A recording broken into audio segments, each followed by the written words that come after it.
because we are multidimensional beings and different parts of our bodies want different things. So a part of our body may be super attracted to someone, but actually they may be very toxic. They may be very not good for us. And so we feed one part of our body that feels turned on when we let them in us, but we're actually damaging another part and we're taking on some energy when we allow them inside of us.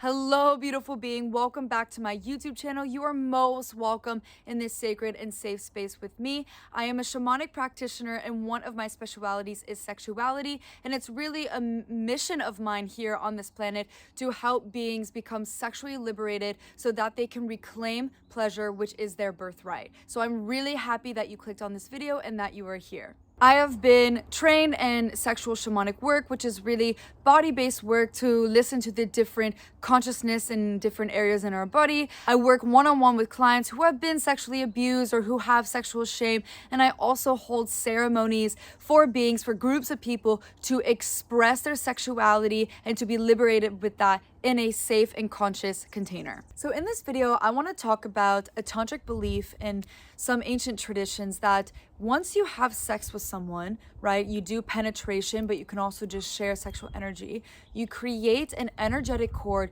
between you and that person. Also, part of that is when you have sex with that person, you also have sex with every single person that they have had sex with before you. So I just want to put a little disclaimer that I really believe our reality is based on what we believe. So really take this in. If it's your truth, it's your truth. If it's not, throw it out the window. But I just really want to talk about this belief and what we can do to cut these cords and to cleanse our sex area. So yes, in this tantric belief, when you are penetrated, you are basically taking in all their energy, right? Or if you are the penetrator, then you are giving all your energy, all of yourself. And so that then creates this energetic cord between you. And so you have parts of that person that you then carry in your energetic field after the sexual experience. Some forms of shamanism believe that it can be up to 7 years. For me, I don't think there's any sort of time limit or anything. I really feel that it's based on our journey, our truth, and how we go about life depends on how we can cleanse ourselves of this energy or not. So because of this idea that we're taking on this person's energy when we have sex with them, and I have experienced this in my reality firsthand with my sexual partners, but because of this idea, it's really important that we have a connection between the mind, the heart, and our sex consciousness before we go into a lovemaking experience with a certain being. Because we are multidimensional beings and different parts of our bodies want different things. So a part of our body may be super attracted to someone, but actually they may be very toxic. They may be very not good for us. And so we feed one part of our body that feels turned on when we let them in us, but we're actually damaging another part and we're taking on some energy when we allow them inside of us. And we may not be even conscious or aware of it. We may be feeling some emotions and some energy after the sexual experience that we're holding on, that is theirs, that we are then bringing into our system, into our nervous system, which can make life a little less pleasurable, I have to say.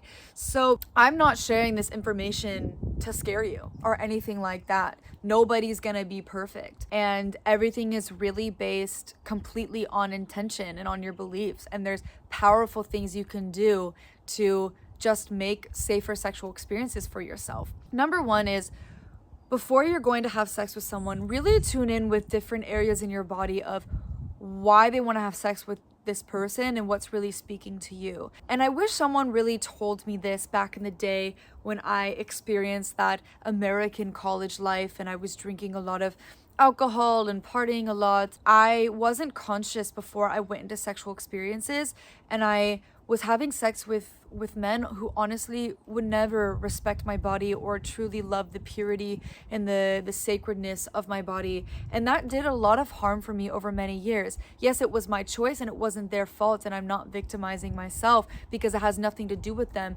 It was me who allowed myself to open up and allowed them to enter my sacred gates when, to be honest, they weren't really deserving of that.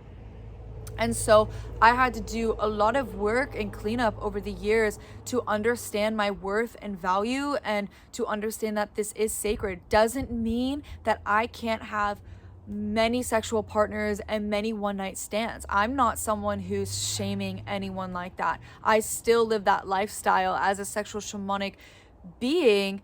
But I am now very, very aware and very in tune of who I let in my sacred gates. And they're never going to be perfect. There's always going to be something shadowy. I have the conversations that need to be had, which I'll put the link to that video here. And I really tune in to my body, and I really tune in and feel, is this person from all aspects of me a total fuck yes? Or is there a whisper that's saying no somewhere? And if it's not a full fuck yes, I'm not going to let them in my field, because I don't want to create that chord. Now, the thing is that, and women, I'm really speaking to you because I know you can relate. When we let someone in our field, we get emotionally attached. So we may be going into a sexual experience, and I have experienced this even today, even recently. Like, I'm not perfect at this, where someone was so hot, but we kind of know they're not really right for us, but we're like, I just want to have casual sex. That's my full intention. I just want to enjoy it for the pleasure, but I know they're not right for me. But still, when we allow them to penetrate us, it's like everything 180s, and all of a sudden we fall in love with them. I know so many women who do this, and we become super attached, even though we knew they weren't right for us before we went in the sexual experience.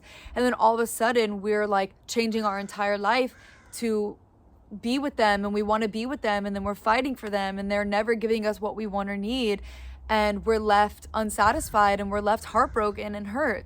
Okay, who here has done that before? For sure me and every single one of my sisters. Like, all my girlfriends have done this before, and all my guy friends who are very in tune with their feminine have also done this before. So this is what happens. So that's why it's so important to really take your time before you go into a sexual experience. Doesn't mean that you can't take your time and have a one-night stand. Like, I have done that like recently, and it's amazing and gorgeous, and you find God with that one person for one night, and they become your husband for one night, and then that's good, and then you leave and it's great. But sometimes you can go into a space, let someone in your field, you create that chord, you create attachment, and then you're fucked. Not really fucked, but you know what it's like to get overly emotional and overly attached over someone who you don't actually really want to be with. So it's super important to talk about that.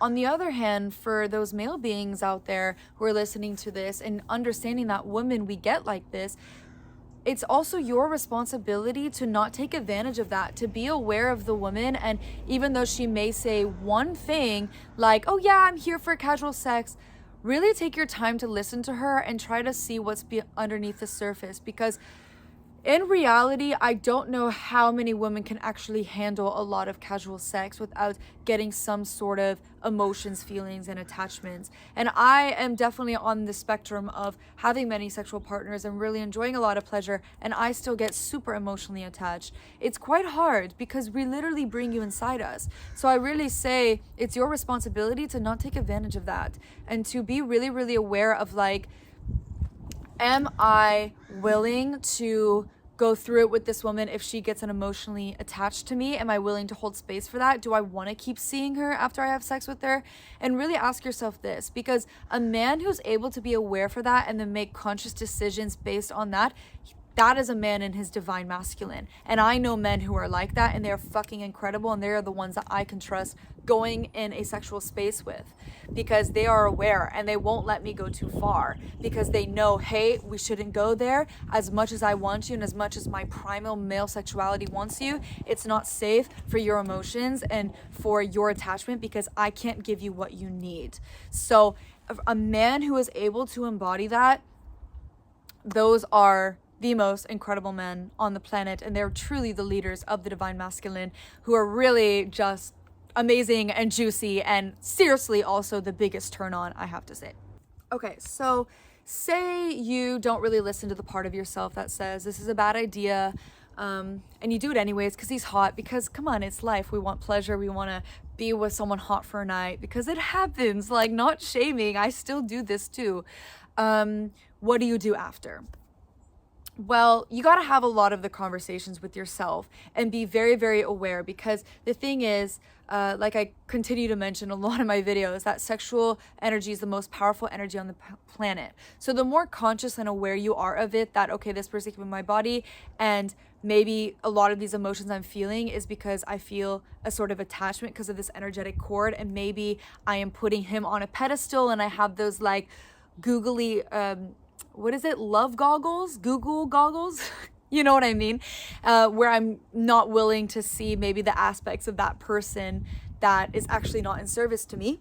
The more conscious and aware you are, a bit easier it is, but I have to say sexual energy is very powerful. So it can really overtake us. And there's nothing wrong with the power of sexual energy. That's why it's so amazing. It creates life. But just being aware that it can really overtake you. What I love to do, and now I'm going to share with you a shamanic ritual, it's a cord cutting ritual. And this is where you can detach yourself, and you may have to do it many times. You may have to do it only once. It really just depends. And you may need to add other elements when doing this ritual. But I have done it with partners where after we had sex, they were willing to do it with me, and we cut the cord together. And that's because I am usually with a lot of tantric and shamanic men who are very much a part of this woo-woo world, so they get it. So I can understand that not every man out there is gonna be like down for that, but you can absolutely do it on your own. And I would do it right away, like right away. So after they leave your house, whatever, right away do this ritual. And even though you do the cord cutting, don't be afraid that you're gonna lose them. So sometimes I've had it in my mind where I'm like, well, if I cut the cord, maybe they'll never come back to me. But actually, this cord that we're creating when we're having like first time sex with someone or casual sex, we can get attached in an unhealthy way, but actually if we cut the cord, we let the masculine be free. When he comes back and chooses us, that's out of his own freedom, and that's actually allows you guys to get deeper and more beautiful with one another. So that's kind of a different conversation, but what I'm really just trying to argue is that actually cord cutting allows you guys to be more free, so that you can love each other from a more free space and choose each other from a conscious space rather than a shadowy space.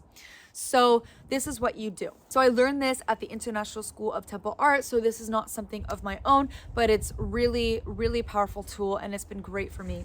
So what I do is you go behind your back like this, and you bring your hand to the knife, this imaginary shamanic knife that's behind your back. This is your power. And you bring it up. Now, I know this sounds weird, but just trust me on this. If our beliefs create our reality and our intentions create our reality, then our intention is powerful, okay? So just be with me. So we bring our knife all the way up, and normally our hand is here, but in the video, in the frame, it's out. And we feel the heaviness of the knife. And as we do this, now I feel the heaviness of the knife. Now I'm going to get in touch with this cord I feel with this person. So I invite them in the space. So whoever it was I want to cut this cord with, you can do this with literally every person you've had sex with in your life. I did a ritual where I invited every single man that I've had sex with, and I cut a cord with every single one of them. I never felt more light or free after that ritual, and then it actually brought in a new man who was incredible because I created space for that. But anyway, sorry, back to the embodied practice. So you're feeling the cord, you're feeling it between you, and then when you feel like you're ready, really take your time. Don't rush it, because I want you to really believe that it's happening. I want you to feel that it is really real, that they're really there. And then you're going to slice that cord, like with all of your power, all of your might. So it'll look something like this. Okay, I really believe they're here. And then normally, if it really, really works, you might fall back and you might shake a bit because you're actually setting that energy free from your body. And when you cut that cord, you watch them as they go free. You feel yourself going free. Like really, you're believing that this is happening. Because again, like I'll mention a million times, your beliefs create your reality. So that is something beautiful you can do. And if your physical partner is willing to do that with you, then you both face each other and then you do it together. And it's really amazing. I really, really love to do that. And I just feel more free in myself. And yeah, so even after this cord cutting ritual, if you still feel emotions and attachment, that's okay. Like that will happen. But it's just staying in touch with yourself and having that awareness and being soft and taking care of yourself. Now, another beautiful thing I love to do, being in a female body, is Yoni steaming. Yoni steaming is really where you work with certain plants. You get a boiling bowl of water, you mix it with the plants, and then when the temperature is just right and it won't burn you, you bring your bare yoni over this steam and you let the steam then with the herbs cleanse your body. And I make the intention, I'm going to cleanse my yoni of all the beings that have been in this body, and I'm gonna let them go into the water. Thank you, sage spirit. Thank you, water spirit, letting them exit me. And I do breath to let that go. And that's been a really great, powerful way. And this is an ancient practice across shamanism all over the world. And this was something that women were taught when they entered the red tent, which were spaces where the women would be in a tent together and they would bleed. So this is part of the sacred rites and initiation of the woman in womanhood. And yoni steaming is used for many more things than just this. It's also for menstrual cramps and just overall cleansing of the yoni. So really, it's a very, very powerful practice. I will put a link below for a podcast that goes into much more detail on that. Another practice I like to do, and I will provide a guided video on this at some point. It's a really powerful one. It's womb cleansing. And this is where you breathe into your womb and then you make sounds. And you use your voice as a way of cleansing everything that's inside. So in this way, you can breathe all the way down to your yoni and you can cleanse it through your sound. If you check out this video, which is how to heal your grief, this kind of works with the same concept, but I believe we work in the heart with that video, but same concept, except you can now use this for your yoni. And another beautiful thing is doing a little ritual or meditation with yourself, just with your breath, where you exhale all energy that is not yours, and then you inhale and you take all your energy back. Because while you get their energy in you, they also get your energy in them. So just setting the intention by calling your energy back, whether you want to do this when you cut the cord or whatever moment, it always works at any given time and space. Just literally calling your energy back from that person, from those persons, from everybody you've ever engaged sexually with in a given moment. You want to call it all back. That's a great way. And feel it come back into your yoni and fill your body. All that is in service for you and aligned for you. Call your energy back. So there are 1,000 more practices that you can do. Really invite you to open up into the feminine oracle inside you, into your inner guidance of the practice that speaks most to you. I create a lot of practices on my own, just based from my own intuition. Partly I am a shamanic practitioner and that's what I'm all about, but actually every being has the ability, the intuition, the capacity to do that. And when you create your own ritual, your own means of cutting the cord, then that allows you to believe it all that much stronger.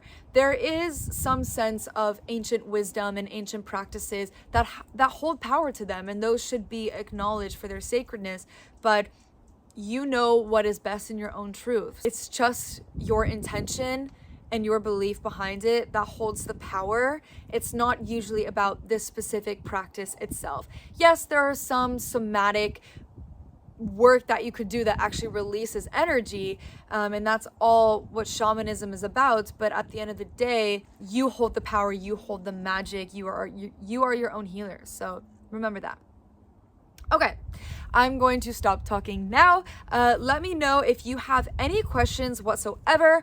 Please just comment below. I also work one-on-one with clients, so if you need guidance to really go into the deep spaces, especially if you're someone who has had sexual past that have been really intense and you need support while you work through that energy, I am absolutely here for you. So please comment anything down below, any questions you have. I am so devoted for you. And yeah, thank you for watching this video. It's really beautiful to see people step into their power and entering the realm of sacred sexuality to reclaim their goddess, to reclaim their sexual energy, and to become sexually liberated. So I'm really grateful that you're here, honestly, and much love to you. Take care. Mwah.